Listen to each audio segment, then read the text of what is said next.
नकल करना हम लोगों की जन्मजात आदत होती है। बचपन से ही हम लोग क्या करते हैं, अपने बड़ों की नकल करते रहते हैं। वो जैसे जैसे करेंगे, जो जो काम करेंगे, वो सारे हम करने लग जाते हैं। और इस तरीके से यानी आखिर हम लोग हैं तो बंदर के वंशज हैं ना। तो जो भी रीति रिवाज है, जो भी कर्मकांड, संस्कृति, समाज में जो भी कुछ होता है, वो सब हम सीखते हैं और उसका फॉलो करते हैं। जिस तरीके से वो करते हैं उसी तरीके से हम लोग भी करते रहते हैं।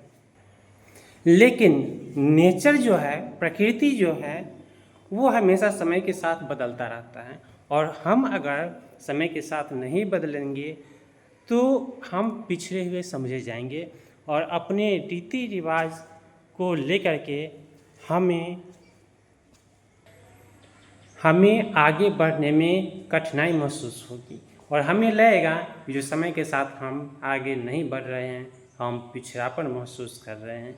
इसलिए ज़रूरत है हम समय के साथ अपने रीति रिवाज में, आहार व्यवहार में बदलाव करते रहें, समय के साथ आगे बढ़ते रहें। अगर हम समय के साथ ना बदलें तो हम पिछड़े हुए ही समझे जाएंगे और दुनिया कहीं से कहाँ पहुंच जाएगी। सबकी अपनी अपनी परंपराएं हैं। कुछ की परंपराओं में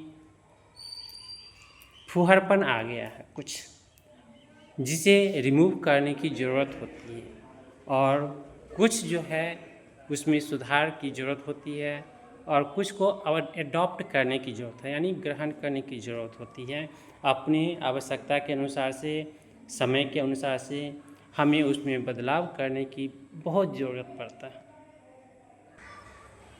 न्यूटन का पहला नियम यहाँ भी लागू होता है, यानी जो बदल रहा है वो हमेशा बदलता रहना चाहता है और जो स्थिर है वो स्थिर रहना चाहता है।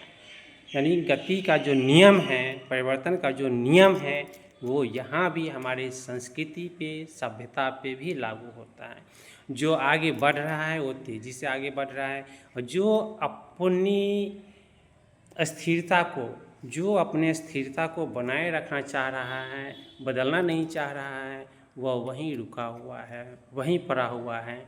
आगे बढ़ने से, दुनिया के साथ आगे बढ़ने से वह पीछे रह जाता है। हमें फॉलोअर बनना है आगे की ओर हमें आगे बढ़ना है। हम हमेशा आगे बढ़ना चाहते हैं, सभी चाहता है जो हम आगे बढ़ें, लेकिन अपने बिहेव के कारण, अपने रीति रिवाज के कारण, जिसमें कि अवांछनीय तत्व शामिल हो जाता है, दिखावापन आ जाता है, उसको छोड़ने की ज़रूरत होती है। Thank you for listening.